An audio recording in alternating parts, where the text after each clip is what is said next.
here. Perfect. We are recording. Let me put everyone's smiling faces up there and opening up Slack. So I need this guy. All right. Boop, doop, doop. Okay, let's get started with lecture. So it sounds like everyone's doing great. Everyone's a little tired. Everyone's got coffee too. Hopefully a SpongeBob gift can get everyone riled up and happy. I don't actually know what episode this is from. I was literally just looking for things with conditional in it or condition, and this popped up. I was like, I haven't seen SpongeBob in like so long. I need to start watching that. I'm surprised I didn't watch it during the pandemic, to be quite honest, but whatever. Leaves me more things to watch here. All right.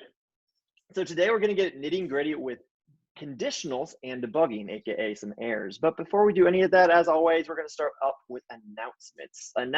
The first one being videos are uploaded. So if you haven't seen that, the lecture from the last lecture, our first lecture, is up there on my channel in YouTube. Also, the slides are in the drive, and also my Calendly is out there waiting if anybody needs to schedule one-on-one time with me. But those videos are there, as well as that studio review, which leads me to my next point. Tonight is going to be the same thing. It's going to be another studio review tonight at 8 p.m. I do highly recommend everyone comes at 8 p.m. just to kind of go through that studio with me together. You can get those questions out because you just did it previously. Sometimes it's also fun just to see it one more time in action. So I will see everybody back here at 8 o'clock. I'll put that announcement out there as well beforehand. A call out, we do have class on Monday. So on Canvas, there was just a small mistake there just because there was some discrepancies with the dates. There is class on Monday. We will not be having class for Memorial Day, which is the following week. So be here on Monday. Unfortunately, you got to hear me talk, but it's great. Whatever, what else would cheer up your Monday than me having a conversation with all y'all? Oh, as you can tell, I do not have coffee right now. I'm sorry. I'm getting there. I really am. I'm trying. All right. And then finally, we have assignment 1, part 1 due. My whole little spiel on this. Okay, so assignment 1, part 1 is going to be due on May 24th. May 24th. The auto grader will not be grading this one. This part should be turned into your TA/TF. So make sure you do that. These are extremely important that the assignments are completed. The exercises and studios are just as important, but the assignments keep you around here in this class and also really reaffirm the lessons we've been taught. So make sure we get that in. Finally, if you are going to be absent, please let me know. That's perfectly fine, but make sure you let your TAs and your TFs know, because they're the people who will be taking attendance. They'll also know the password or the secret word of the day for your attendance. So do make sure you let them know. All right, everybody. Everybody good? Everybody feeling good? Yeah? All right. So if we do have to miss a class, we should probably just be able to do watch the video and then do the exercises at another time, and we'll pretty much be caught up. For the most part, yes. So if you do need to miss a class, I understand things come up. Yeah, so make sure the exercises and studios are done. The lecture will be out there, but sometimes it can get hard if you do have a question. There's no one really there to answer it right away. So I do recommend always be here in lecture. But yes, that's definitely there. And then just make sure you tell your TF just so they can mark it down. Also, just a reminder, if you're not asking a question, make sure you keep yourself on mute. But sorry, I heard one being asked. Yeah, just one more question. I'm so sorry. I was dealing with an audio issue. So I'm sure you just said this, but I'm seeing on your announcements page, we do have class on Monday. Is that Memorial Day? Yeah, not a problem at all. So yeah, there was a small discrepancy with Canvas. There will be class on Monday. There will not be class for Memorial Day, which is the following week. Okay. So I guess I've got my weeks backwards then. Okay. That was just what I want to check. Sorry, I know you're repeating yourself, but thank you so much. I just had an audio issue. But completely awesome. Fine. Thanks so much. I wish Memorial Day was here faster too. I didn't want a long weekend. No kidding. All right, everybody. Any other final questions about our announcements here? I have one. Yes. Assignment. Sorry. Either one. What's up, Johnny?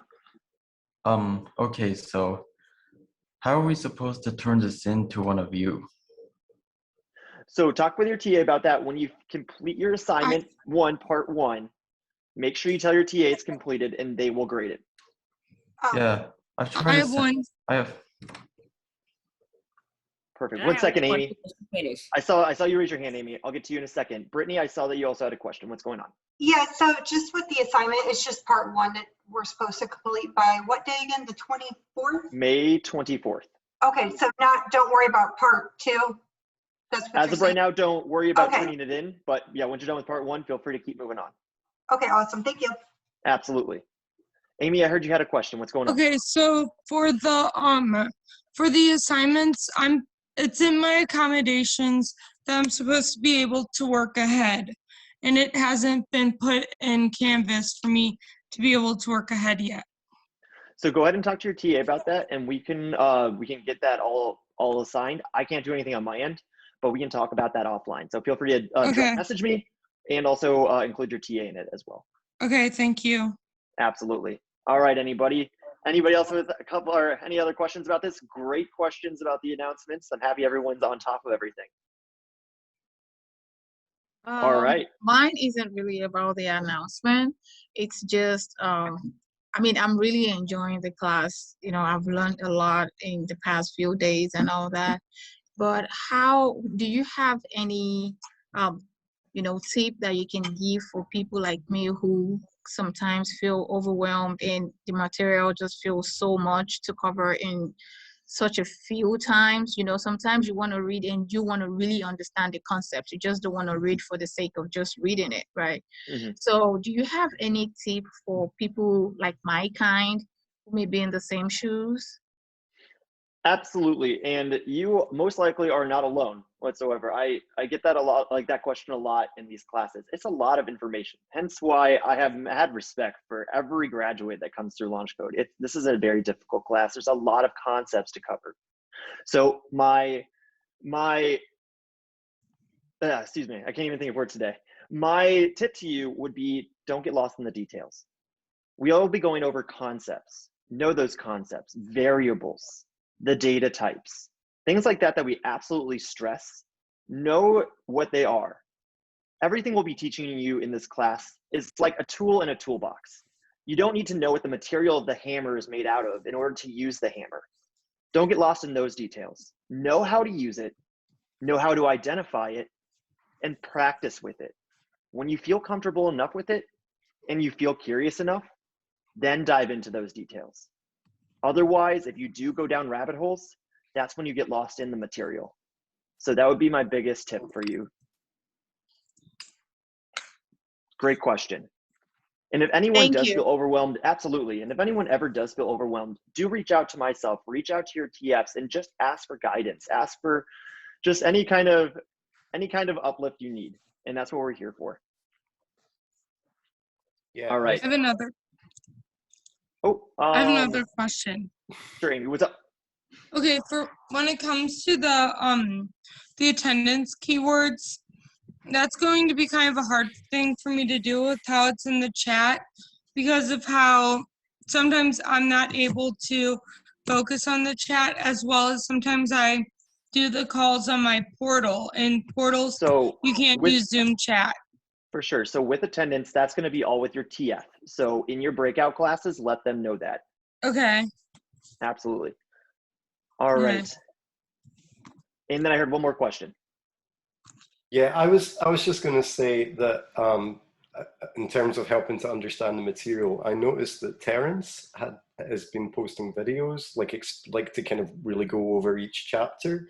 I just noticed that today on Slack, and I think I'm going to be looking at those because I think, yeah, having someone else kind of, read it and break it down would really help. Yeah, great call out. Yeah, TF Terrence, he posts a lot of great videos out there to help out everyone cover those materials a little bit more. Don't forget also about TF's office hours. They're constantly posting that in the announcements. So if you do need to meet one-on-one with everyone or with anybody to talk about those concepts, do that. Definitely take advantage of those office hours, as well as the Calendarly with my time to do one-on-one. But great. All right, any final questions before we start diving into this material? We got some stuff to cover today. All right. Also, don't forget if you guys if you do just want general chat or have general questions, please try to keep them out of the lecture questions channel. Please do use the lecture chat channel to have those conversations. I'll be just looking at the lecture questions channel to see if I can cover any of those questions as I'm covering the material in this presentation. All right. Without further ado, let's get started here. So what we're gonna do is, so like I said, it's conditionals and debugging, but today we're actually, or not today, before we dive into all of that, we're gonna just go back to the good old days, 3 days ago, and see how we're doing with all that material. So first things first, just wanna ask, computers will go through our code how? How do they approach tasks? Who can tell me? Sequentially. Very good. Sequentially. Very, very good. So yeah, don't forget, it's always one after the other. They start on line 1 and they work their way down. They're not going to skip around. Second, how do we print something out to the output panel? Console log. Very good. Console log. And in this example, see, I'm mixing up my words. I apologize.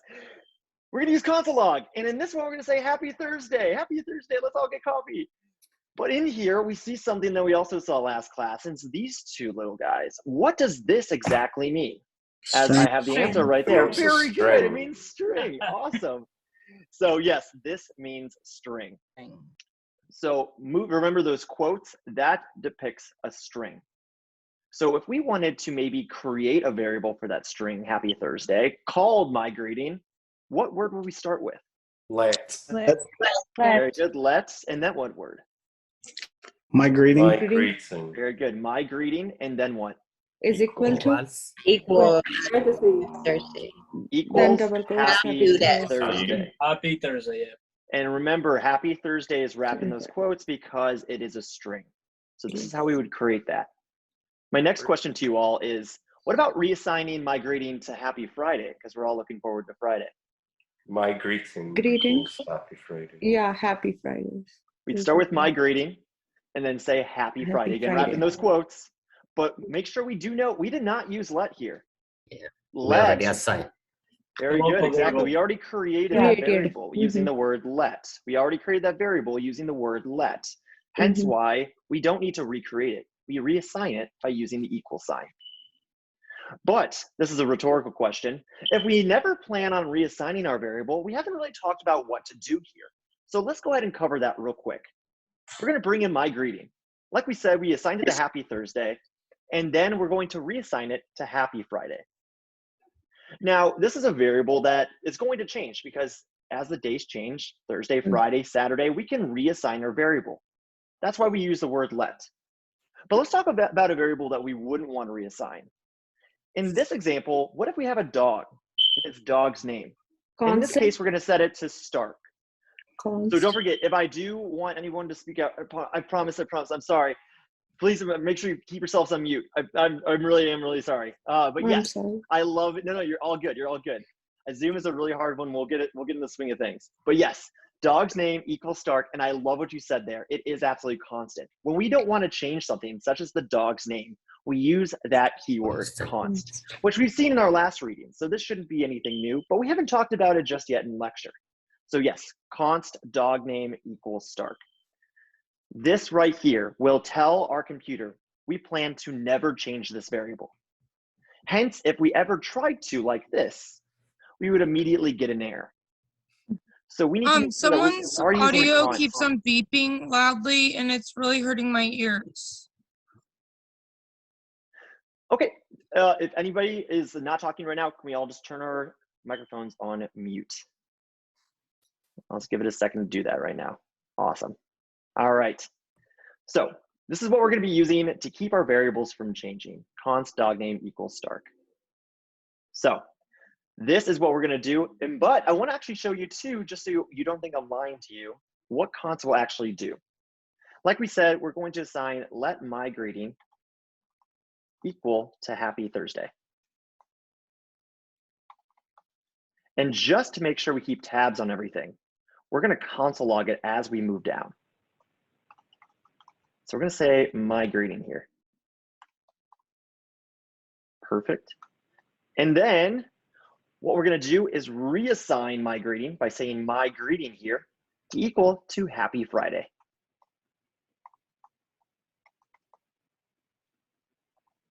And then we're going to console log it once more to see what happens. And my greeting. All right, now feel free to unmute yourself here. What's going to happen? What is going to be our output? Error message. Happy Friday. Error message. Friday. Happy Friday. Friday. Seeing mixed reviews here. Let's go Happy ahead and Friday. run it and see what's going to happen.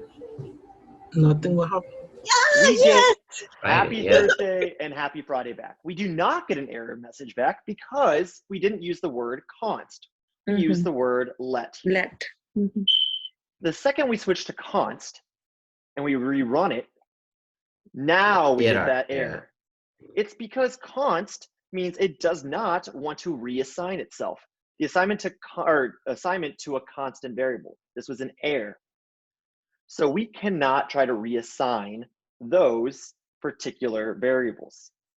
So I'm going to put let back here. And like we said, our dog name, const dog name, is going to equal Stark. So I'm going to leave that there as we move forward. All right, perfect. Thank you, everybody, for answering. Let's keep going. I'm sorry, real quick, Kyle. I do apologize. I have a Please, question for yes, you. absolutely.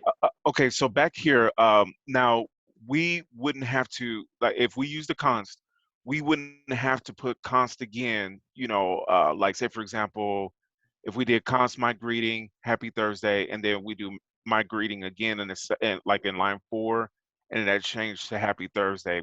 That wouldn't be necessary. That would be like overkill, correct? So, okay, so let's talk through your example here. You said to change this to const. Uh-huh. Okay, and then what's next? And then in line 4, we'll change that to Thursday. So would we get an error if even in spite of it being the same thing? I mean, I know it's kind of like overkill to have, you know, line 1 and line 4 basically repeating itself, but would it give you an error just for having those 2 lines? Right, and it absolutely will. We'll run this Okay. and we'll see that same exact error. And that is because though it might be the same content, you're just asking it to reassign itself to the same content because we use this equal sign here. So we can only write this line one time. We can only write my greeting equals something one time when we use the word const. Excellent. Great question. Thank you so much. Absolutely. Any other questions about this example? How do we create another index.js? Because mine is from last time. So you can go to replit.com or repl.it, and you can just create a new replit. That's what I do. So I just go in there and create a new sample replit every single class. Sometimes I'll be using the same one, but yep, just go to the website and just press new replit. So it basically just makes your variable immutable. Very good. Exactly. It cannot change. Cool. I just don't like the word immutable because I can't spell it. So I never use those words. 2 M's. All right. So I got one more example here. Let weekday equal Friday. Console log weekday equals Thursday. So Amy, that is using string literals. We haven't covered that just yet, but that will also work. So that'll be completely fine. All right, everybody. Any other final questions? All right, let's move forward.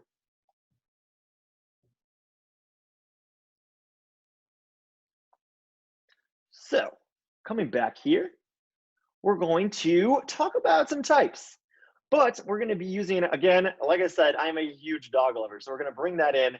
We're going to talk about creating some variables for my future dog one day, one beautiful day.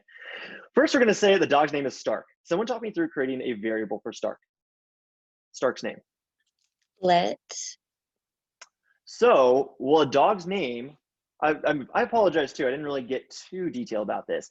Take in let and const into account. What would we want to start with, const or let in this example? We can go with const. Very good, const. We don't want our dog's name to change. So we're gonna say const, and then what's next? Dog. Dog name. Very good, dog name. We'll go with dog Small name. letter, yeah. and then equals Stark. Very good. And what kind of data type is this? String. String. Very good. A string. Awesome, awesome, awesome. All right. So the next thing is, what if we wanted to create a variable for the dog's age? Let. That'd be let. Let. Very good. Let's, Dog because the age. dog's age will change. Very good. Yeah. Go Dog's with dog age age for the name. equals number. Any number. I have a Very question. good. Yes. So can you do let dog age, and then since every year his age changes, can you do like some sort of algorithm that adds up a year each time a year passes? So it's like I plus 4 or something like that. Absolutely. As we know, Facebook or other social media sites knows your age because every year it'll know your birthday. So another variable we have to have is, okay, what's this dog's birthday? And that at that time, you can just increment its age. So yeah, absolutely. Definitely an algorithm that's very popular too in a lot of social sites. So yeah, very good question. All right, any other questions? Because if not, I got a question for you. What's this data type? I do. Number. Number. Awesome. All right. I have a comment What's up, Davey? about how the dogs aren't supposed to have one syllable names though. Well, this dog, unfortunately, is Stark Yeah. is my dream dog name. So I might be breaking the rules, and I understand if I do have to pay a fine, but Starkey I would love be the name better. Stark. Well, there will be opportunities to bring out more dog names. So I will definitely be using that one in the future one. All right. Moving on. Yeah, I What have a if- question. Yes, please, Johnny. So how come just one word is a string? So 1 word, 8 words, or an entire paragraph or book can be a string. It's the fact that it has letters in it that makes it a string. Oh, So numbers can only have numbers in it. Well, strings can have anything in it. They can have symbols, they can have numbers, they can have letters. So that makes what makes up the string. Yeah. Very What good. if Awesome question. what if it's a single letter? Single letter is still a string in JavaScript. Oh, One letter technically If that's can be quotes, called, right? it still has quotes, but in JavaScript, there's no if it is one number letter- in quotes, yeah. Yep, number What in about quotes is still a emojis? string. Yeah. Emojis are still strings. Yep. All right. I love all this, like, just curiosity about strings. So we can Everything is a say, string. Yeah. so we can say everything, whatever in quotes that is string, right? Absolutely. Anything in those quotes is a string. Very yeah. good. Very, very, very good. Yep. All right. What about a dog is a good boy? Stark is a good boy. What is our variable going to look like? What are we going to start with? Color. What was it? Let. Yes, I think I heard let in there too. Let, because you know what? Sometimes Stark could maybe chew up a part of my furniture, Right. and he'd become a bad boy, right? So right now it's going to be a let because it isn't a changing variable. Then I'm going to call it is Dog good behavior. dog. And what are we going to set it equal to, though? Does anyone have an idea? Dog name. Assign the value. You set it to who? True or Assign false? the value. To a Very boolean. good. Or false, yeah. The question, is Stark a good dog, is a yes or no answer, a true or false answer. So the answer for that is going to be true as of right now. This true is called, or sorry, this true value here, as you see, it's not wrapped in quotes because true is not a string. It's also not a number. This is a new data type that we are exploring that's called a Boolean. Boolean. Booleans can have 2 different types of values, only 2. Only 2 values. And that is true and false. It can only be one or the other. So Stark being a good boy is true. Well, if he chewed up one of my carpets or whatever, I actually don't have carpet. If they chewed up a pillow, because I do have a pillow, it would be false because that would be a bad dog. So we can change those values like this because it's a let variable. So this is our new data type here. So any questions about Booleans? It does not. True is not a string. The only data type that we explored right now that has quotes is strings. Only data type that has quotes is a string. Numbers are numbers. Booleans are true or false with no quotes. So very good question. Yes, definitely take observation on that they do not have quotes. Fantastic questions. You guys said you were tired. Everyone just like chiming in today. I love this. This is great. All right. Whew. Okay, so if there's no other questions, then let's keep going. Yes, what's up? Okay, the exercises, there was some of the things in the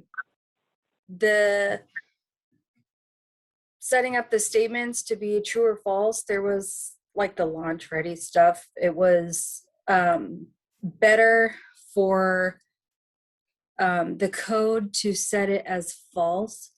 And I was wondering if there was a way or some sort of like standard that you would look at something and decide it's better to make it false instead of true.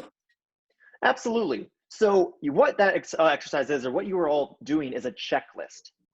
Unlike our justice system where it says everyone is innocent until proven guilty, in computers, that's exactly the opposite when it comes to checklists. Everyone should be set to false, as in not checked off on your checklist until it actually goes through that check.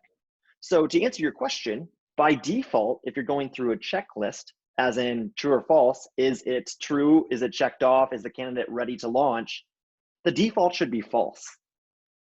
If I was I'm a gracious dog owner, so I was like, this is good dog, I'm just going to assume it's true. In the end, it comes down to the developer to make that assumption.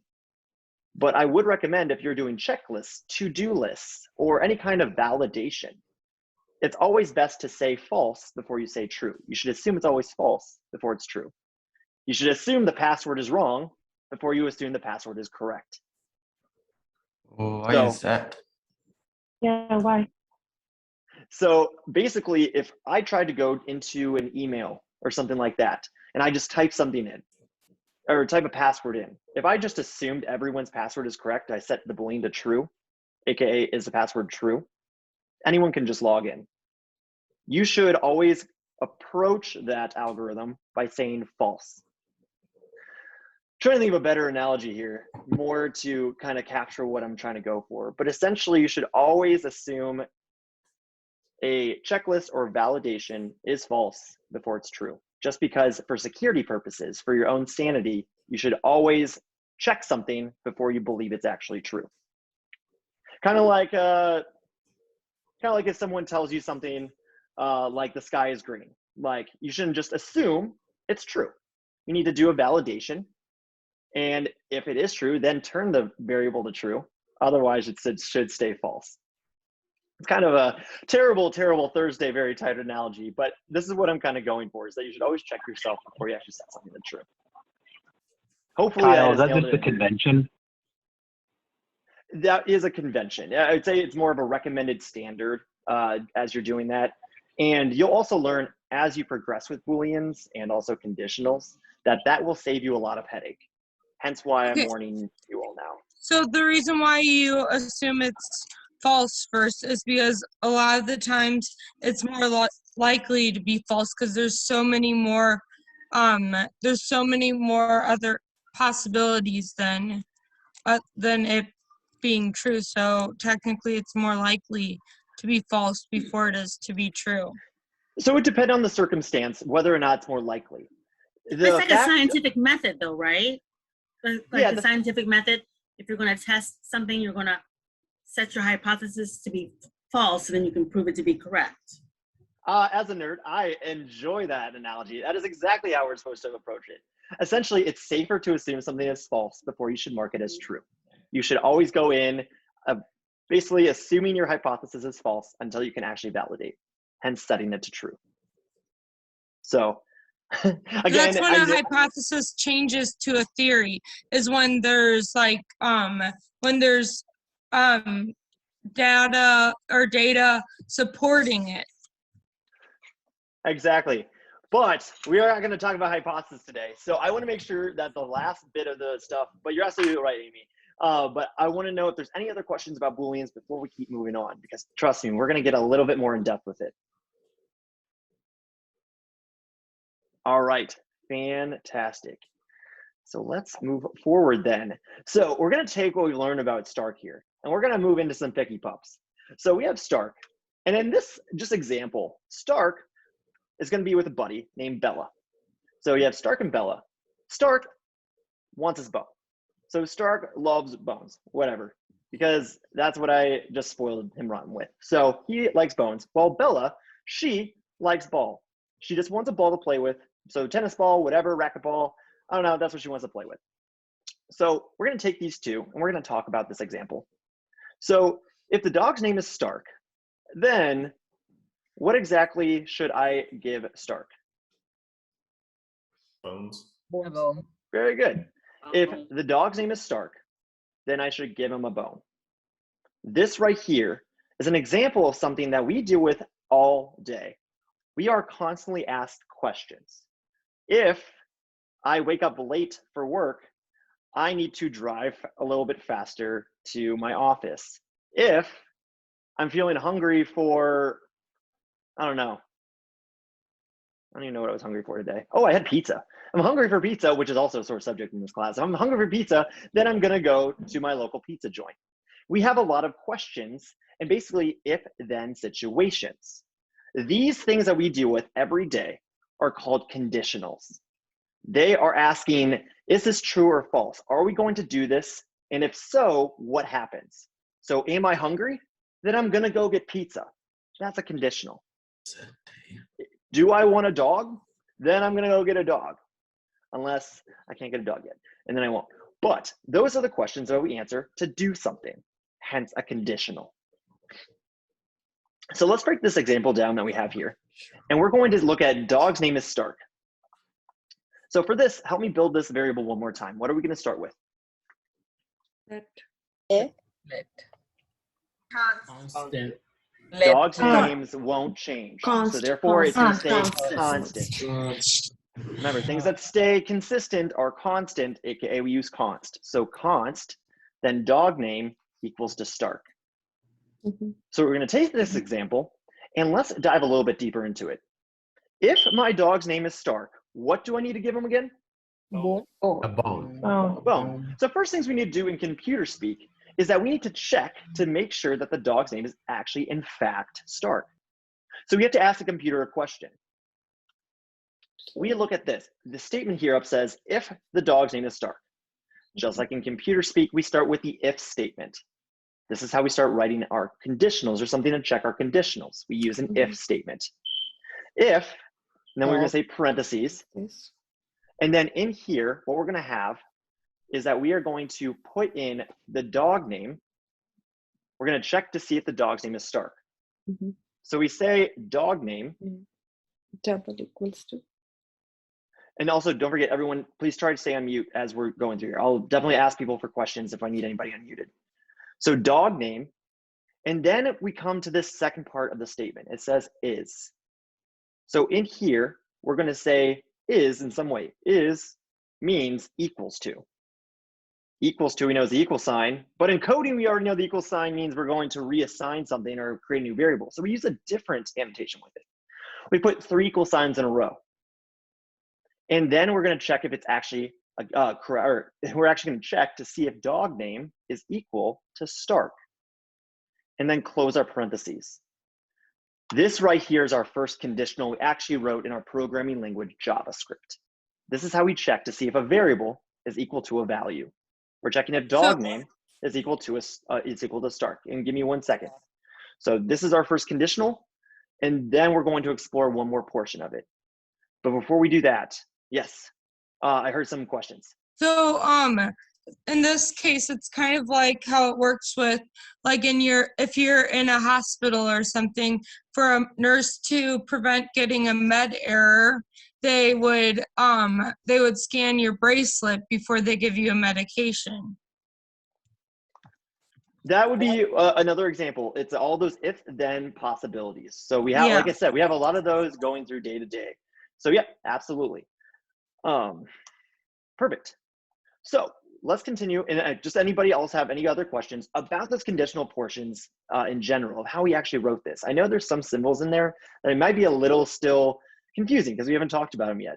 but anything about the general structure? Because if not, then we're going to talk about the next portion. I have a question. Please, yeah.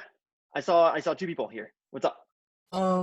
Would it be the same if you put like dog name equal true because of the constant variable? So what is the data type of the dog name variable?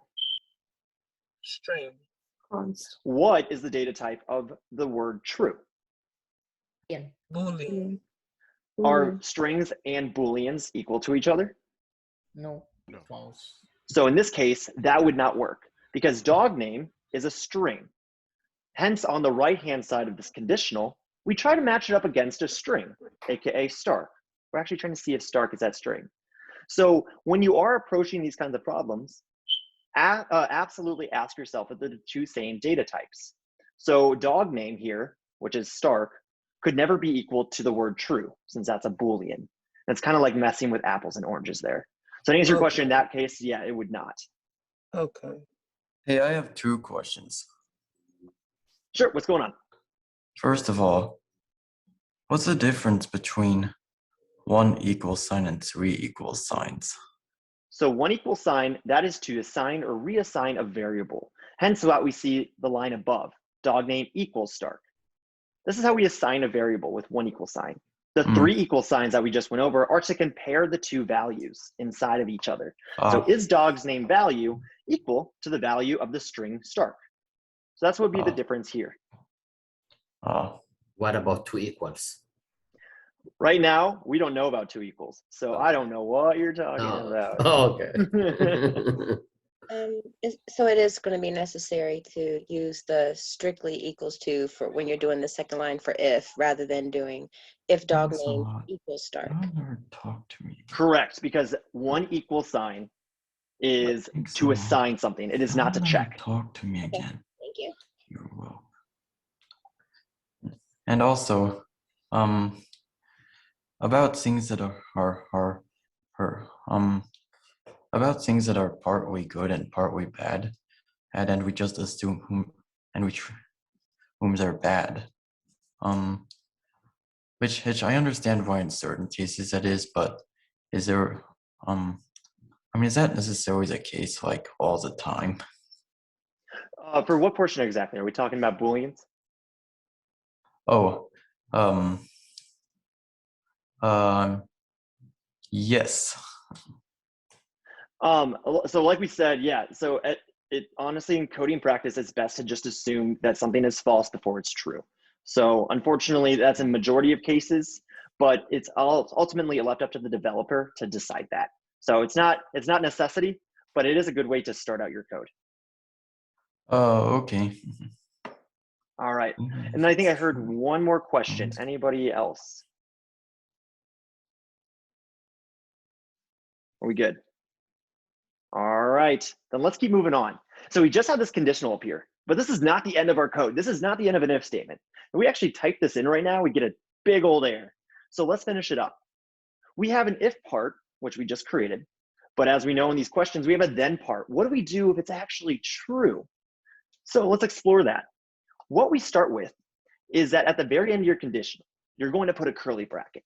This is going to start the context or the scope of what you want to do if your conditional is actually true. In this case, what we're going to have is that we are going to put in here what we should do on the then statement. And that then statement is going to be give him a bone. So in this case, I'm not going to actually give the dog a bone. It's going to be a very big, long algorithm. So I'd rather just paste something to the screen that says dog name gets a bone. This is going to, again, tie those strings together. We've seen dog name plus gets bone in our last studio. It's going to append the 2 strings together. Do remember that these curly brackets need to be included on your statement. You're going to get a big error if you do not include them. Sometimes you won't, but it's really bad practice to leave them out. I highly recommend always leaving those curly brackets in because you will not get an error that way. It's a safer way. So remember also that conditional dog name equals true, or sorry, dog name equals Stark has to be true in order for any of the contents in those curly brackets to be executed. Otherwise, it just gets skipped. Computer just ignores it. And let's see that in action right now. So we're going to go over here, and we're going to do that if statement. So at this point, feel free to take off your mics also, but I will be asking, how do we start our if statement again? We're going to check to see if our dog name is equal to start. What do we start with? If. Very good. And then what's next? Parentheses. Parentheses. Very good. We have to include everything in the parentheses. So then I heard it, dog name. Very good.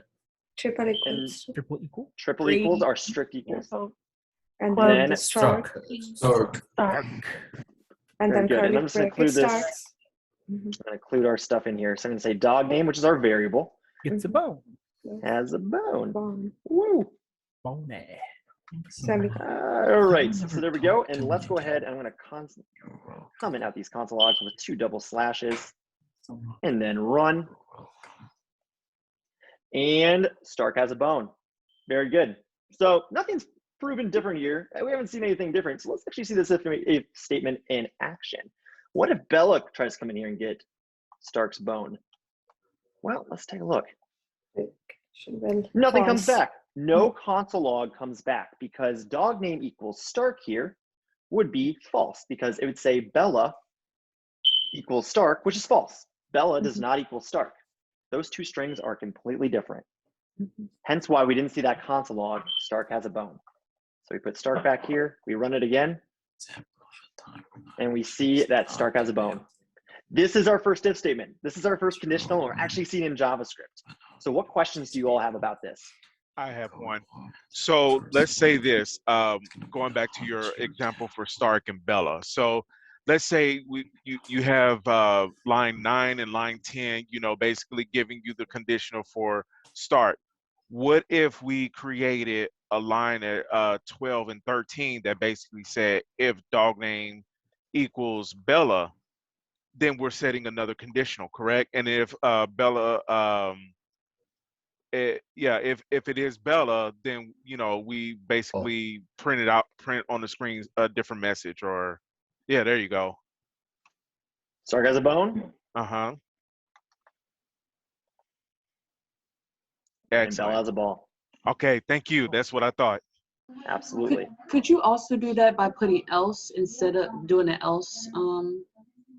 Ooh, I like this question. I don't know what you're talking about. But Never heard of an if-else statement in my life. If you wanted to, and we'll talk about this a little bit more for everyone. If you did this, we'll run this. Bella's a ball.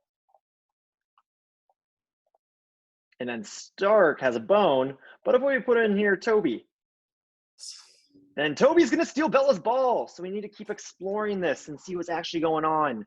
Wow. So yes, else statement means otherwise. It means everything else. So it'll definitely capture that. Good question and great to explore it. But we're going to go back because these questions are getting too advanced for me right now. So let's keep learning here and then we'll go back into that stuff. So we're back here and we see this triple equals. Now, we have been getting a couple questions about what exactly is this triple equals. So let's explore it a little bit further.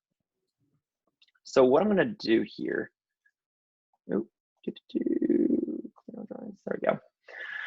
So what we're going to do is that we are going to check to see if 2 ways. Oh no. Oh. There we go. Everything was broken. Okay, so let me also go back to Slack. There we go. You only can see the chaos on all my screens right now. It's pretty great. All right, so there's 2 ways in JavaScript to check if 2 things are equal to each other. The first one we already discovered. It's triple equals, which is also called the strict equals. What this one does is that it compares values and data types. So what does that exactly mean? Values and data types. Say we have 2 sevens. One on the left is a number. The one on the right is what kind of data type? True or false? String. String. The string because it's wrapped in quotes. String because it's wrapped in quotes. A number is not like a string. Like my 8th grade math teacher always said, apples cannot be oranges. Hence, the strict equals said false. This is not correct because they're not the same data types. So a strict equals will look at those data types as well as the values. So let's go ahead and take a little bit closer look at one more thing. So we're going to take a closer look at one more, the double equals there. This one only compares the value to see if the values are the same. So what does that exactly mean? So we have 7 equals 7 in quotes. Both are technically the value of 7, even though one is a number and one is a string. Hence why it's going to be true. So this is the difference. That double equals is more of a general equals. Are the values the same? Is that okay? Other than the triple equals being 7 and 7, but 2 different data types. This is a very important difference. And it's also very important which one we use in coding, because some of them can give us back false positives, meaning that is not exactly right. So when we're actually coding, I do typically recommend to go with the triple equals, just because we want to make sure that we're staying with the same data types. So that is the difference between double equals and triple equals. So now I'll open up to questions. Kyle? So when you do the how do you make it a difference between double granulomatosis? What do you do to make it to do the same for like inequalities, like the greater than, less than? So we haven't talked about that just yet. Today we're talking about equality. So the double equals and the triple equals. Okay, and are you related to the person who discovered Wegener's granulomatosis? I am not. I apologize. But right now we have to stay on topic. So okay. What other questions do we have? Kyle? Yes. I've noticed, at least with the coding exercises that I was doing for this chapter, that they never use the double equal signs. They don't use the triple. Is it just like standard protocol to use triple? It is. Like I said, that's why I typically highly recommend using the triple equals, because double equals, though might work, can give you back false positives, meaning that though it looks right, it might not be comparing the right stuff. So yes, you'll probably see that in your exercises, and I would highly recommend using triple equals throughout your code. Okay, thank you. Absolutely. Make sure if you do use double equals, you know why you're using it, and make sure you have a case for it. That would be my only recommendation. Hey, Kyle, I have a question for you. I'm sorry to bother you. So, hey, let me ask you this. So we're looking at the comparison, like say, for example, the double equal, okay? Now, let's say, for example, we have A double equals 7. Could we actually say let A equal 7? And then when we say A double equals 7, it will actually come back as a true? We can check that out real quick. Okay. Let A equals 7, and then you asked if A equals like 7 like that? Yes. Let's go ahead and take a look what happens. We're going to look at True. this output right here. It's going to be true. Okay. I have one more Yes, question. Shanique. The thing is, I can't see your screen. I just hear you and the thumbnails. The other people I can see you, but I can't see your computer screen. I would try closing out of Zoom if it doesn't fix it. Or actually, let me ask broadly: is my screen still being shared with everyone else? Screen looks fine. I can see it. Yeah. Yes. Okay. Yes. Just want to make sure. Even I Sure, close. Yeah, even I close that tab, but I'm able to hear you and the thumbnails. Other people, I can see you, but I can't see the your screen. I don't know what happened. Go to the view options at the top.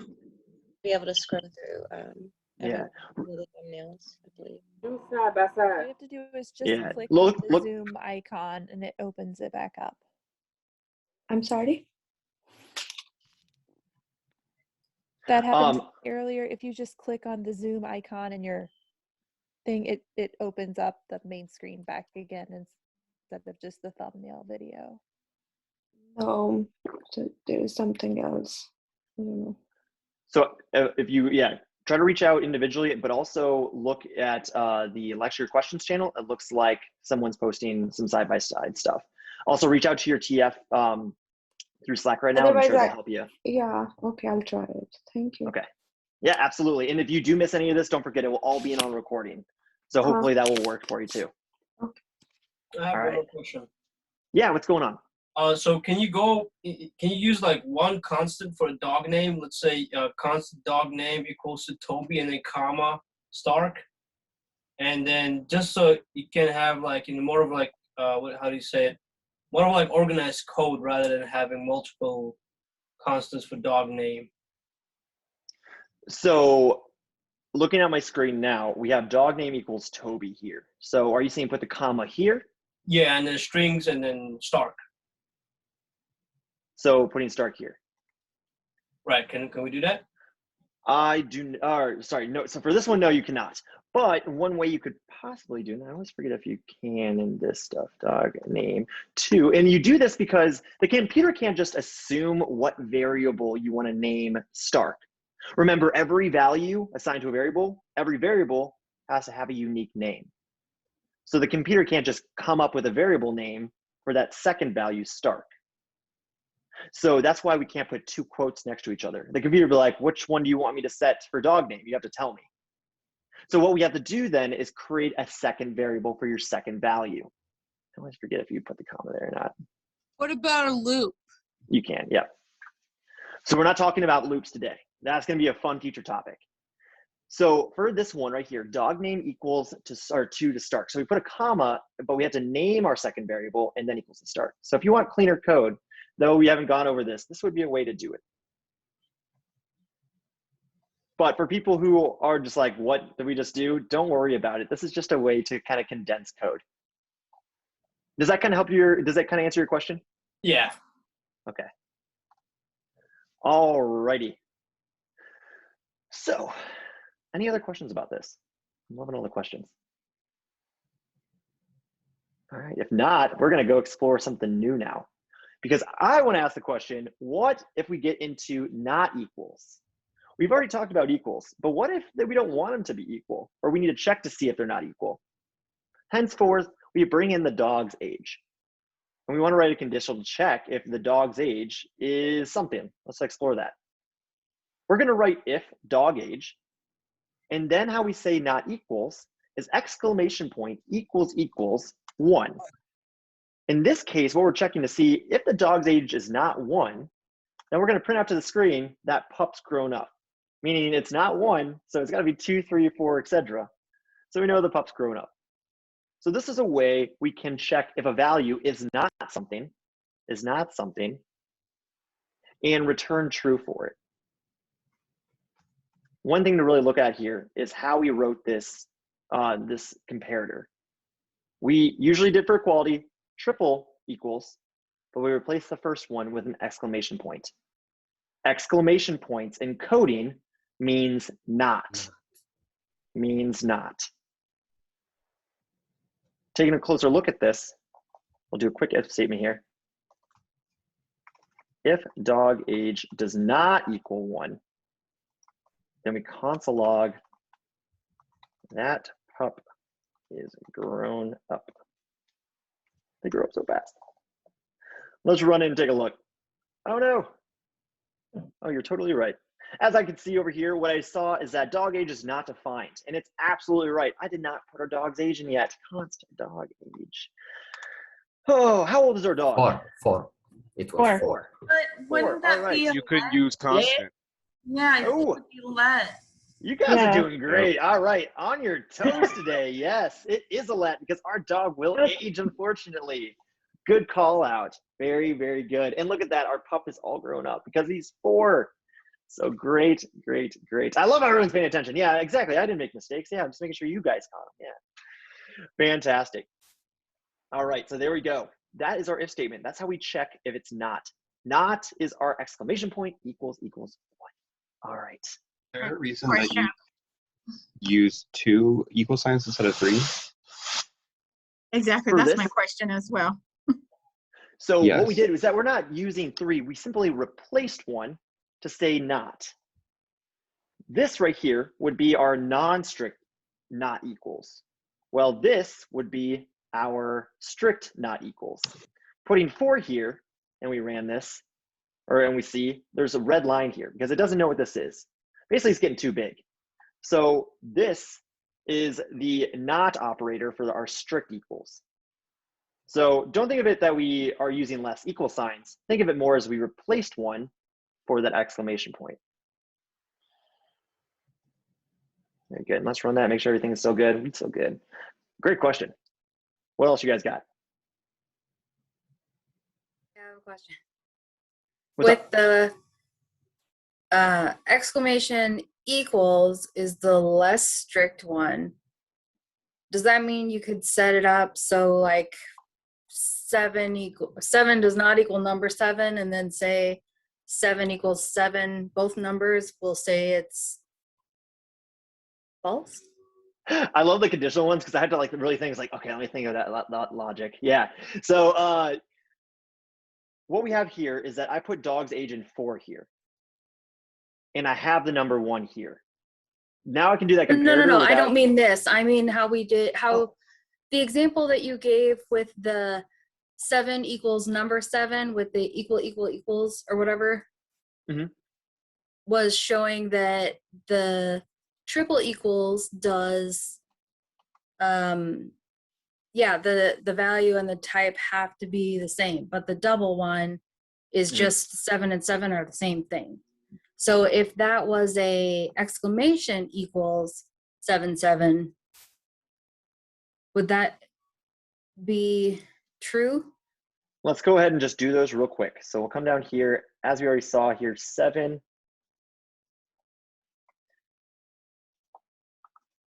We have this one, and then we had the triple equals.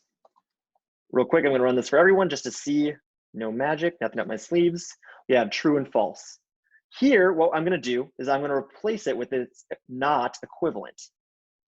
That's how we would do it. Let's actually see what would happen here. And now we have false true, because 7 does not equal 7. Well, 7 does not equal strict equals 7, as in they're not the same types. So this is gonna come back automatically as, this is gonna come back as true because they're not the same type. This is gonna come back as false because they are the same type and the same value. See, this is a tricky one because it's like, this was literally starts to mess with at least my head. So that would be the output there. So Melanie, I'm hoping that kind of explains it a little bit. I'm just wondering what in the world would you want to use that for? There definitely will be cases that you will want to say not something. So right now, I don't have any good ones with this example, but we'll be exploring some in the future. There was a good example in the reading. It was talking about like if you were to send out a notice to someone that their bill isn't paid yet, I think that would be, like, has this variable been paid? If it has not been, then do this, like send out the notification basically. Yeah, exactly. So you want to check if it's not paid or something like that, or your dog is not a good boy. That's kind of what you'd use this not operator for. You want it to be true. So your conditional, that's in the if statement, actually marks true. Remember, this has to be true in order for this to execute. So what do I mean by that? It's like we would have to say if is good dog is not equal to true, then console log run away. So that would be one thing. Is good dog to false. So I know we could always put the exact opposite equivalent here, as we can just say equals to false. But again, really just giving you the tools here. We'll find out more like really in-depth examples about why you want to use those not operators. Just right now, remember that they are there, they do exist, and they can help you in the future. Because I feel like I'm not selling it to you yet. I can see like Kyla, you're not getting me yet. I still think some of this I completely understand using the actual not equals to or not equal. I'm trying to reason with myself in a way that I would want to use this number value is not strictly equal to this string value, and I want that equivalent there. Okay. If I can think of any more examples as we're doing this, I will definitely try to do those. I got to think of one. I just posted one a few minutes ago in general. or the lecture chat.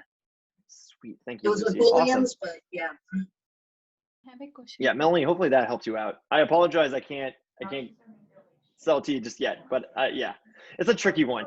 It's like, because I was thinking that today, like, how am I going to actually bring this one across? I could not think of a good example.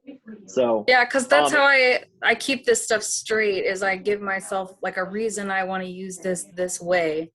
And I couldn't come up with why do I want it to tell me that the number value is not the same as the string value. Like, why would I compare them to begin with? Yeah, Okay. if I can think of a better one, I will bring that up. Yeah, if you think about it, one example is when you want to use the input, we know that the input are always string, right? So let's say that you have a variable, a number variable, like let's say 7, and you ask somebody to type a number. So if he taps 7 on the keyboard, it will enter as a string, not as a number. That's a good way to do it. Yeah, you can just say of your types of. So if your input is not a number, such as what we did in our last studio, maybe you don't do something. So thank you. It all just went click. Yeah. All right, good. Awesome to hear. Never mind. Well, great. We spent the perfect amount of time then. I heard one more question. What's going on? Yeah, in line 26 and 27, console.log has the doesn't have the semicolon, right? But it ran here. Right, like we kind of briefly talked about last lecture, is that the semicolon, though it's not mandatory, is highly recommended to put at the end of your code. It will still run, but it is common practice to put a semicolon at the very end, just because it might cause problems in the future. So it's best right now to do those best practices. Thank you. Absolutely. All right, everybody, we got to move on here. So I'm going to do that and move over. And we talked about the not equal, so I got to go back. All right. Oh no, we forgot about Bella. We kind of did it, but I assume we were going to forget about Bella, but whatever. We'll talk about Bella. Bella wants her tennis ball, wants a racquetball, whatever. She needs that, just like Stark needs her bone, or Stark needs his bone. So if the dog's name is Bella, then we need to do what? Give a ball. Give her her ball. Very good. Give her the ball, right? Exactly. So I'm going to start us all out here. We're going to do one more of these fun things. We're going to start out with Bella's name being the dog name here. Someone walk me through how to start writing this if statement to give Bella that ball, if the name is ball. If dog name equal. Very good. Triple equals. Strict equal. Bella. Const.log. Cars. We need to remember our curly brackets. Oh, curly brackets. Curly brackets. Curly brackets, curly brackets, and then that console log. Very good. Very good. Exactly. Don't forget about those curly brackets. Extremely important. Unfortunately, I don't have to do that exactly. Actually, or maybe fortunately, I don't know however you want to say it. Barely have to do that if statement because we kind of did it before. So we said dog name equals Bella. So if we ran this right now, let me just take out these guys for a second. There we go. And also these examples down here. There we go. When we run it. And right now it ran, but we have no output because Toby is the name of our dog. Yeah. While we're doing conditional checks for Stark and Bella. Hence, neither of these if statements are going to actually get triggered. So we need to switch to Stark. Stark is going to say Stark has a bone. We switch to Bella. We run it. And Bella has a ball. These if statements get triggered as they move down because we're going sequentially if the conditional is true and only if the conditional is true. Just a reminder, if I put this down here, what's going to happen? I'll see a lot of shaking heads, and that's exactly what I want to see. It's going to be an error. Remember, we go sequentially. Very good. All right. So we didn't forget about Bella. She's back and included. So let's keep going here. Can I ask a question real quick? Please. Yeah, let's go. Can you get it to come up in the console like the reverse of that? Can you get the algorithm to tell you like which of these dogs or what dog has a bone and get it to tell you Stark? So right now we have Stark. So if the dog's name is Stark, it will tell us Stark has a bone. So what difference do you want to do? Sorry, never mind. Would you want to say Bella has a bone and trick that way? No, I'm sorry. It's a poorly formulated question.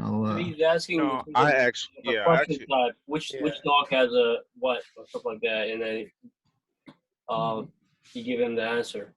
Yeah, like if the dog has a bone, then the dog's name is Stark. If the dog has a ball, then Basically, which dog gets what? Yeah. Is that what you're Alright. trying to do? Okay. Well, we can do that real quick then. So what I'd have to do is I'd have to say dog toy, because now you're asking me to check if it has a certain toy, then it's a certain dog. You're right. Because right now we're checking if it's a certain dog, then it has a certain toy. Right. So we'd do the exact flip there. So the first thing I would do is create the variable for dog toy. I would say bone. Uh-huh. Neither of these if statements are going to change because dog name is still what they're dependent on. So I'd have to create a new if statement. So I say dog toy. Triple equals bone. Nice. Then console log, the dog is Stark. Nice. All right. Then we'd run that, and now we see Stark has a bone, and the dog is Stark. Does that help out a little bit? Yeah. Cool. Great question. Anybody else? Kristen, I think your question got answered. Let me see that one. Yeah. Yeah. Real quick, Kristen, about the curly brackets being on this line. That is a JavaScript standard to have that curly bracket right on that line. It also saves you a line of code for it to be down here. So you're going to always see me put it up there. This is actually a different standard. So I would highly recommend just keeping that curly bracket in line there. But of course, you are the developer. So it's up to that standard. That one's kind of just a gray zone. Just whatever you want. And Grace, you are absolutely correct. C++, you definitely need a semicolon. Those higher level languages and those backend languages are much more strict about it. JavaScript is a little bit nicer. All right, so I'm gonna add one more little twist to this Bella story here. What if any other dog what if it was any other dog, then we give them a pat on the head? Now we kind of briefly touched on this. What would we use for this kind of case? Else. Very good. An else statement. Else statements, if we put a console log in here, give this random dog a pat, else statements essentially tell the program or tell your if statements, if that conditional wasn't true, say my dog name wasn't Stark, then go to this else statement. Otherwise do this. That's what happens here. That's what else does. It's basically a catch-all. Think of a safety net. Like, okay, the conditional was false, so we fall down to else. That's what this is. We've already seen a little bit in action here. We put that else statement there, and then I'm going to say console log.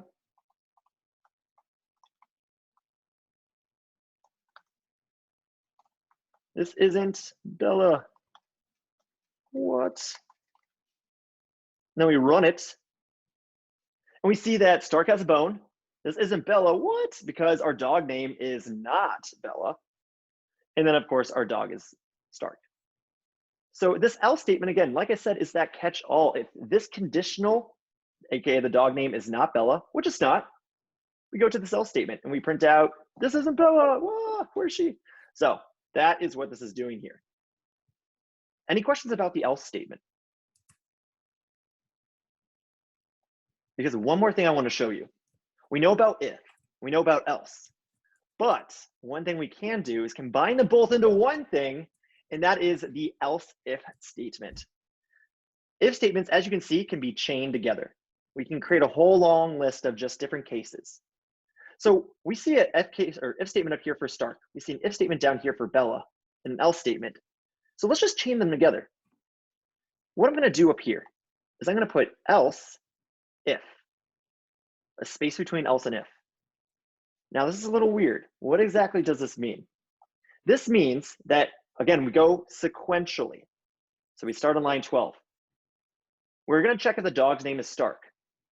If it is not Stark, I'm going to go down to this next statement here. If the dog's name is not Bella, then I'm going to go to my catch-all statement. That is what's happening here.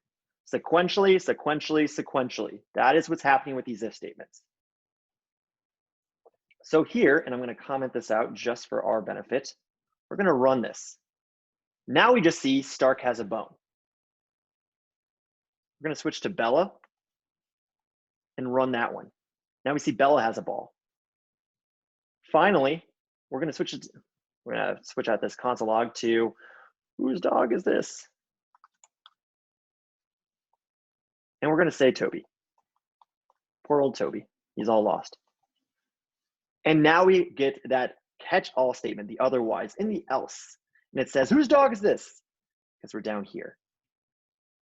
So this is how we utilize conditionals with if statements, the else's, and chain them together. So I'll open it up here for questions. And it doesn't matter how many conditional statements there are. You know, you can make as many as you want. And many as you want. The world is your oyster. Okay. And that last change you just made, it really was about consolidation as opposed to like a difference in function, because it just did the same thing, right? You just made it. Exactly. Yeah. It absolutely did. It did the same exact thing. It just piled them together. Sometimes it's about utilization, but sometimes you can use them for your advantage. We won't go into those complex examples just yet, but know this is a tool, but you can also do them separately for the same kind of outcome. So if when the condition becomes true, it just breaks, right? It doesn't go any further than that. Very good, exactly. So if it's just Stark here, say we have a dog's age here. Let's put dog age in here, and dog's age is 4. Now, I'm going to change the dog's name to Stark. So now this one will technically be true, and so will this one. As we can see, dog's age is 4. So this is going to be interesting.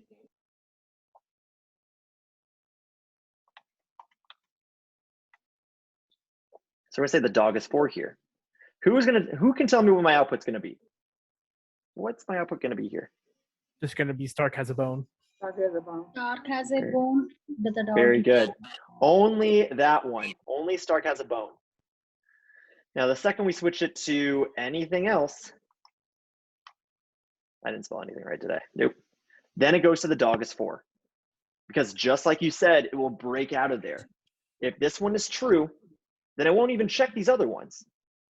So to answer your question, Diamond, I believe it was you, it's not just about consolidation, but you get a little bit of different behavior here too. And that behavior is that it will completely skip all of your other if statements if they're chained together, if one of them is true, or if the top one is true, or whatever.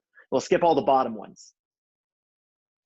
So wherever your true conditional is, it will skip everything else. It won't do that if you put spaces in between them? So if I do this now. Or lines, yeah.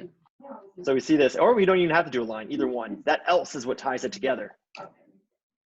And I change anything else back to Stark. We run that, now we get 2. What if you keep the else on 15? If you keep the else if?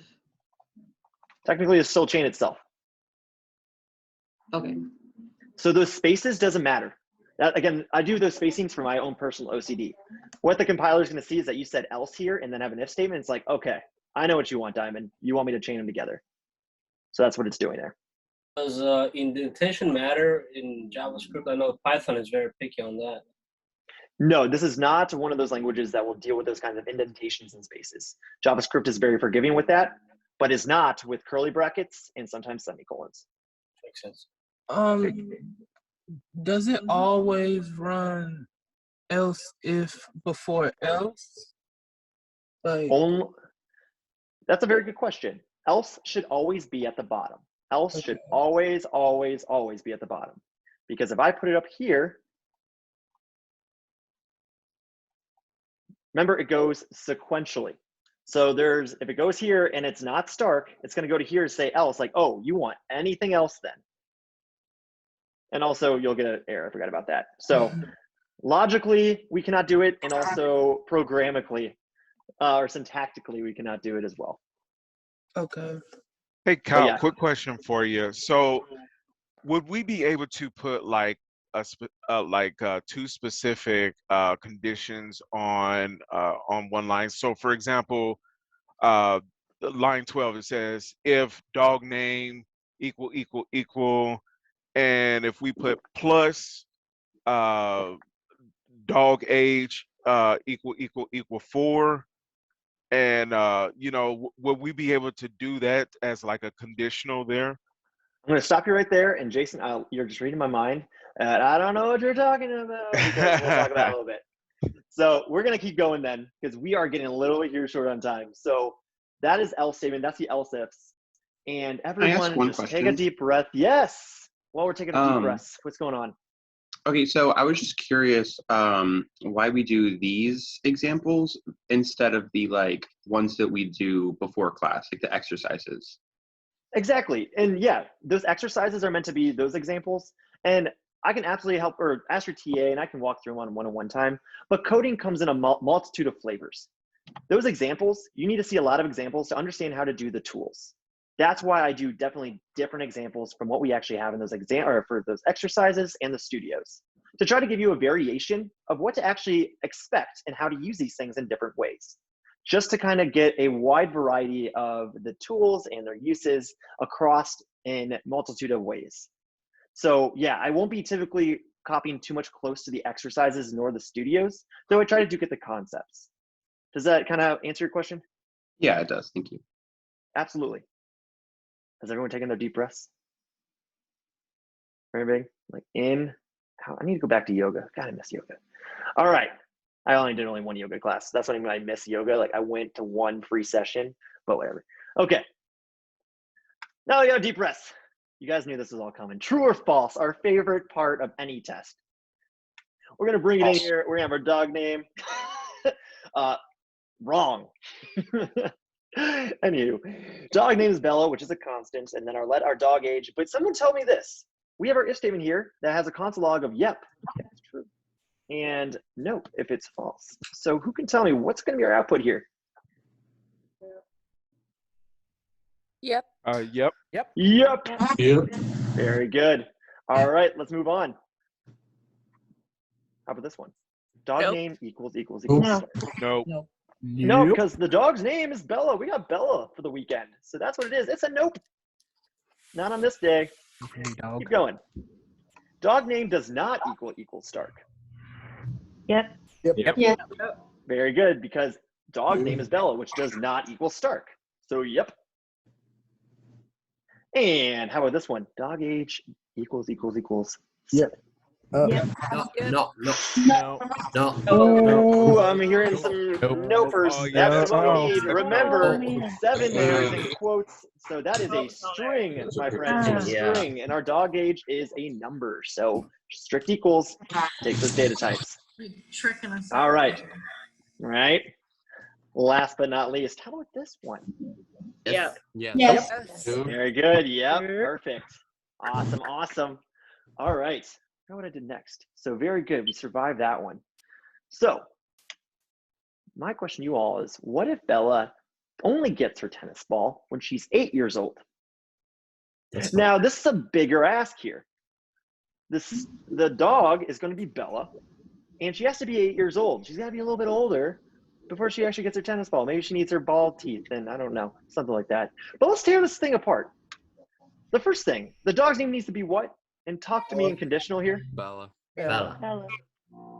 Talk to me a little bit more in code. What do we need to start with? Constant. Dog name equals Bella. Okay, so true. Touche. So we have our variables in the top left. Using the variables in the top left. Talk to me in conditionals. Oh, if what needs to be true. True.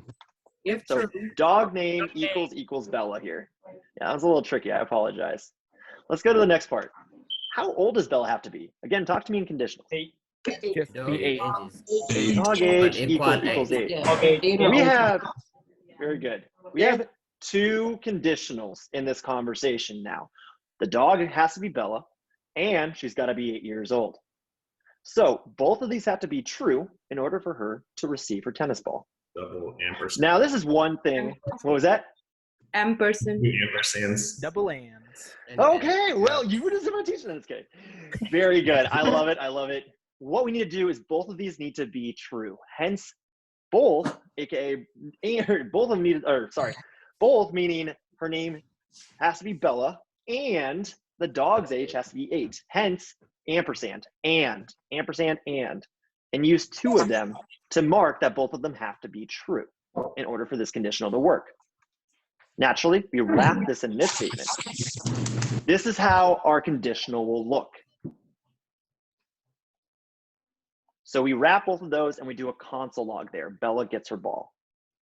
This is how we start wrapping these two into each other. Let's quickly, before we ask for questions, let's go ahead and take a look at it actually in code. So we have down here, we're going to change this back to dog name. And we've already chained this, so I'm going to keep chaining it because we understand our chains. So I like that. I'm going to say, oop, not Stark, we need Bella. And now, kind of give it away. Go ahead and turn off those mics. Tell me what do we need to put here to compare two conditionals to each other. Double ampersand. Double ampersand. This means anding. And symbol. Them. Very good. Dog age equals 8. So the dog's name has to be Bella and the dog's age has to be 8. So I'm going to go up here and I'm going to change this to 7 while I change the dog's name to Bella. And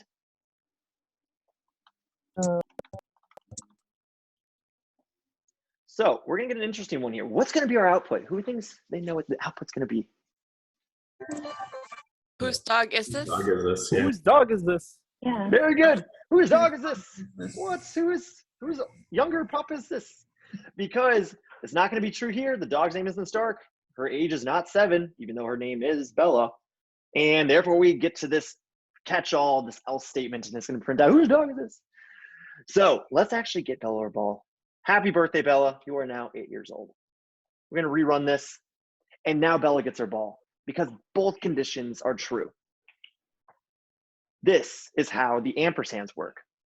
This is how these two little symbols next to each other are super powerful to chain our conditionals together to make an entire conditional statement that we can go into an if statement. So let's talk a little bit more about these ampersands before we dive into any more examples. So we got Bella her ball. It was great. And we had to use a different type of conditional or a different type of symbol in there to chain our conditionals together. We can have multiple conditionals in one if statement. That's awesome. We learned about the ampersands. Like we said, this is anding. But who can tell you what the exact opposite of anding is? The ors. Oring, very good. Oring statements. And that is where it comes in these two little pipe cleaners next to each other, looking like a equal sign that way. I was saying vertical. Yeah, there you go. Vertical. Thank you. This is the oring here. This is how we or two conditionals together. So how can we actually use this?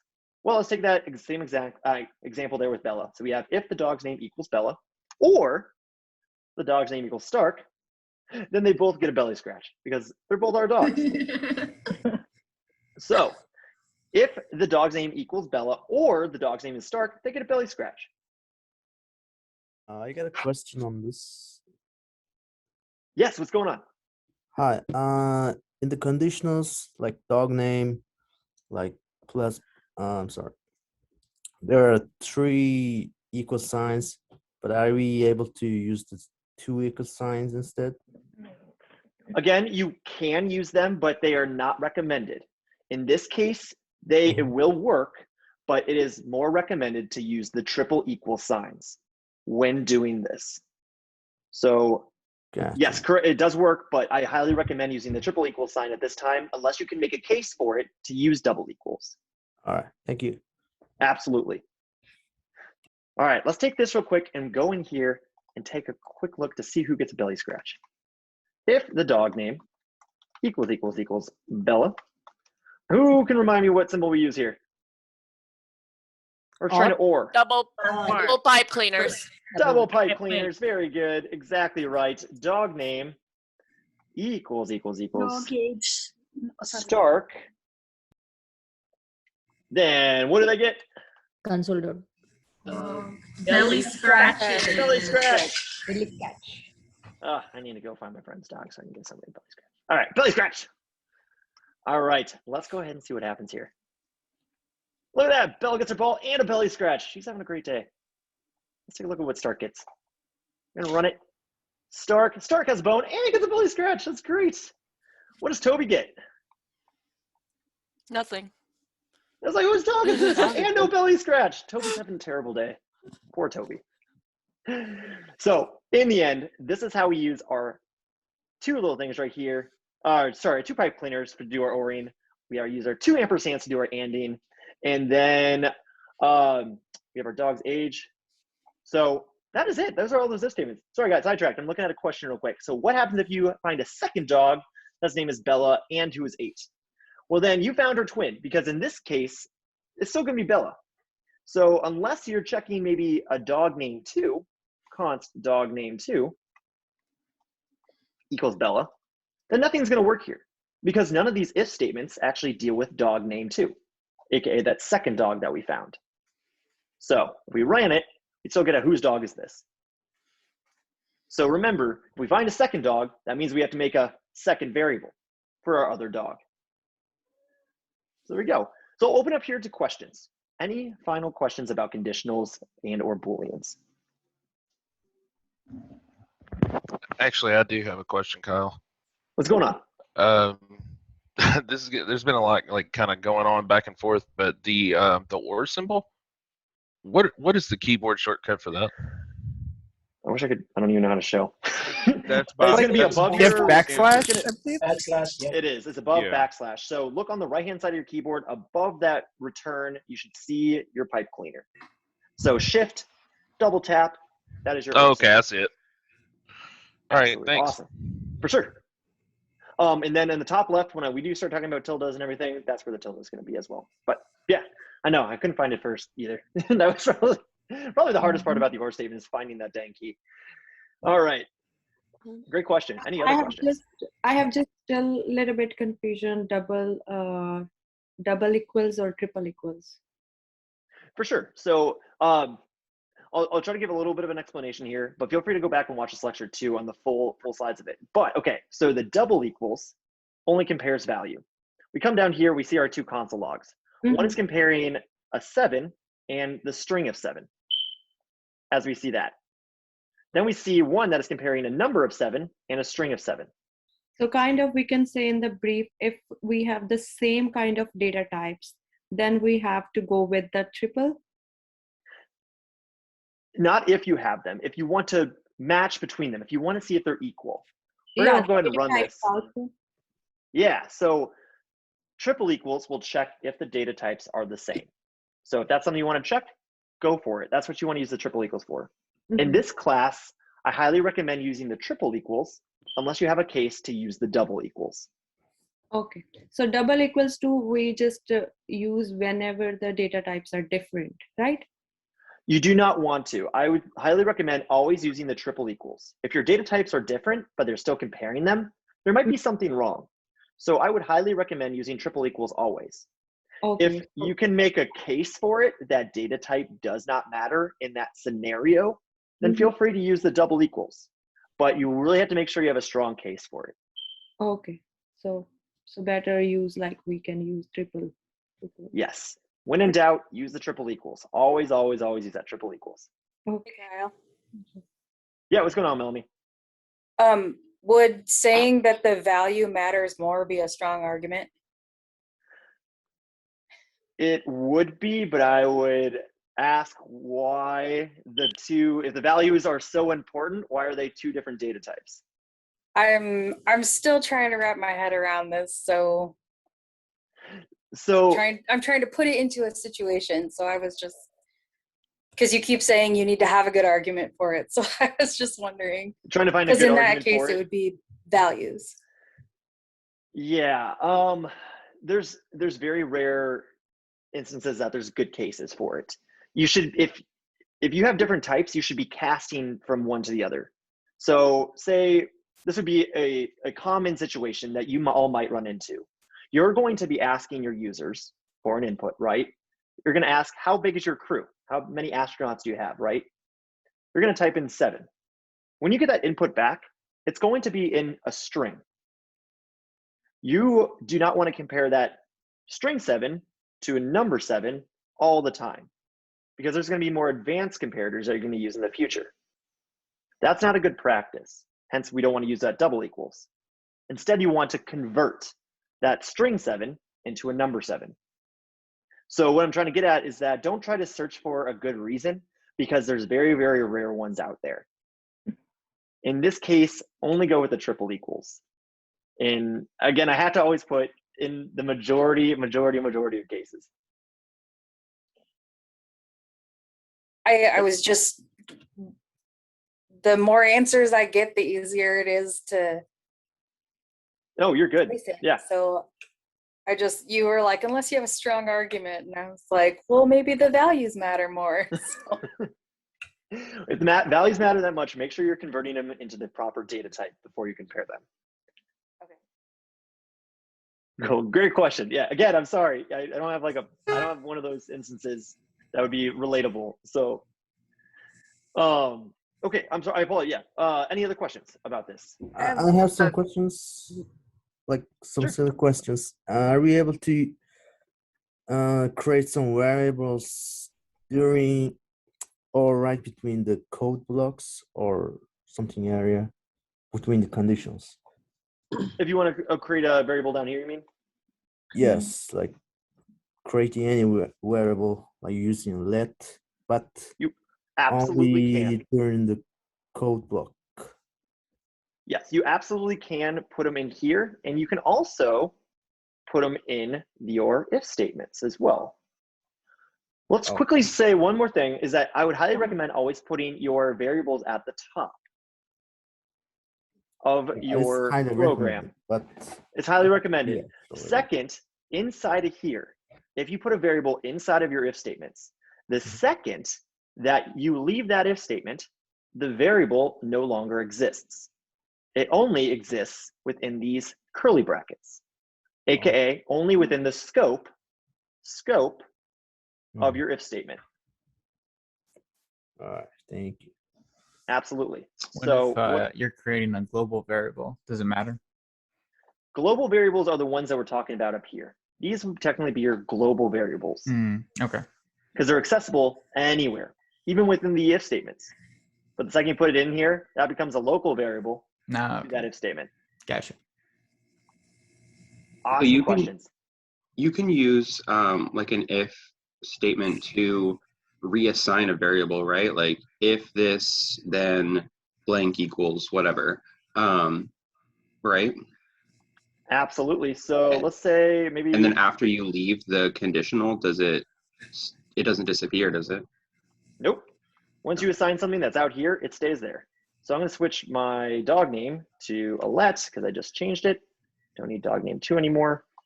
And we're going to console log our dog name.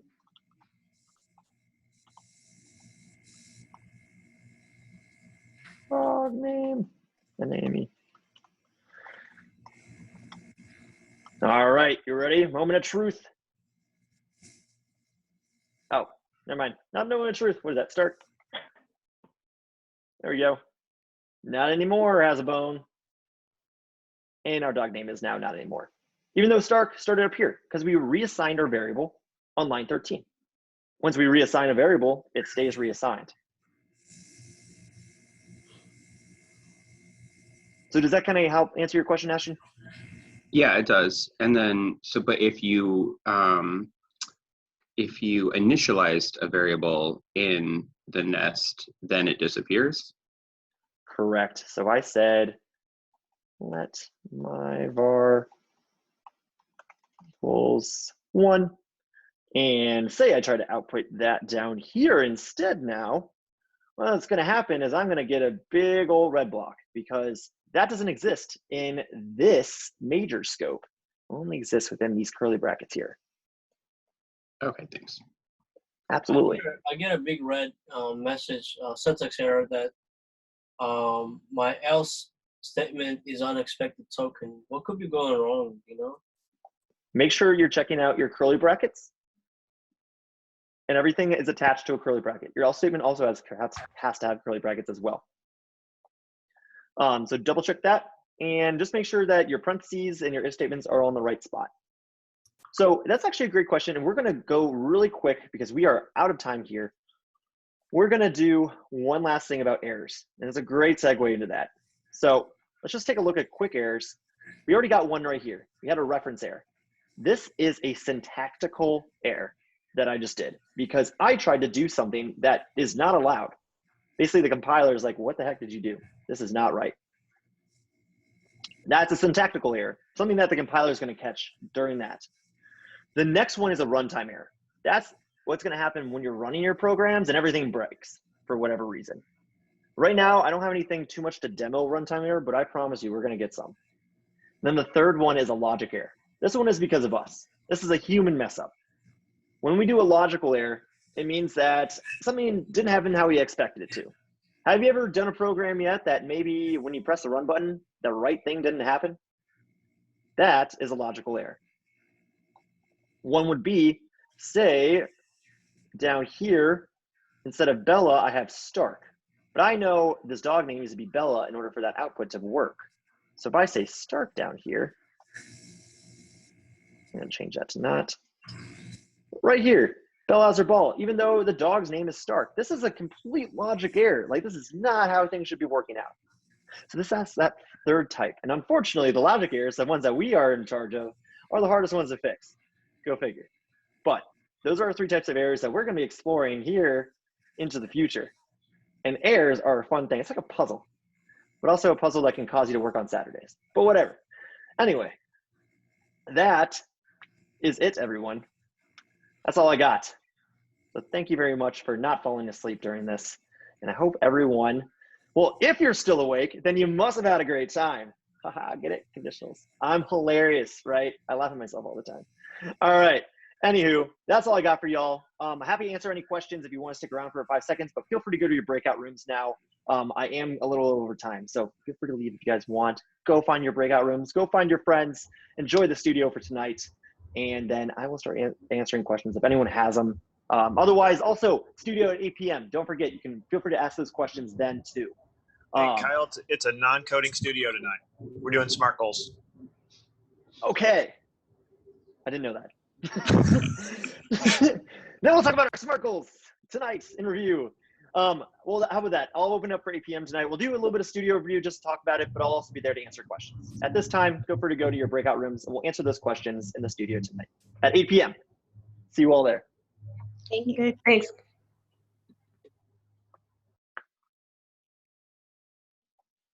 Thank you. Thanks. Have a good one, everybody.